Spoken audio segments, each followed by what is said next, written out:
Hello viewers, তো আজকে দেখে বুঝতেই পারছো এটা কোনো শুটের ভিডিও নয়। হ্যাঁ, একটা ভাই অনেকদিন থেকেই আমায় বলছিল যে দিদি তোমায় মেহেন্দি পরাবো। তো আমি ওকে দুবার টাইম দিয়েছিলাম, বাট হুট করে আমার শুট পড়ে যাওয়ায় ও এসেও আসতে পারেনি। আমার খুব খারাপই লেগেছিল। তো এই ২ দিন আগে আমাকে বলল যে দিদি তুমি কি এখন ফ্রি আছো? তাহলে আমি আসবো।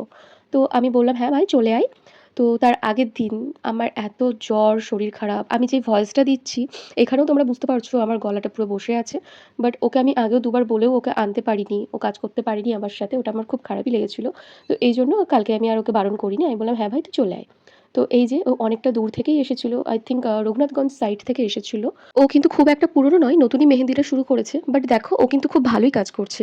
আশা করছি ইন ফিউচার ও কিন্তু আরো বেটার কাজ করবে। তো তোমরা যদি ভাবো ওকে বুক করবে, তো আমি বলব হ্যাঁ, অবশ্যই বুক করো। নিঃসন্দেহে কোনো ব্যাপার নেই। আরেকটা কথা, ও কিন্তু আমাকে এই যে মেহেন্দিগুলো দেখছো পুরো ২ হাত ভর্তি করে পরিয়েছিল, সেটা কিন্তু ও খুব অল্প টাইমের মধ্যে পড়িয়েছিল, যে ব্যাপারটা আমার খুব ভালো লেগেছিল। বাট ঘন্টার পর ঘন্টা বসে থাকতে কারোরই ভালো লাগে না, সেটা তো তোমরা জানোই। তো সেই কারণে আমি কথাটা বললাম। আর ও কিন্তু খুব রিজনেবল প্রাইসের মধ্যেই মেহেন্দি পরিয়ে দেয়। আর একটা কথা, ও কিন্তু খুব ভালো মেকআপ আর্টিস্টও।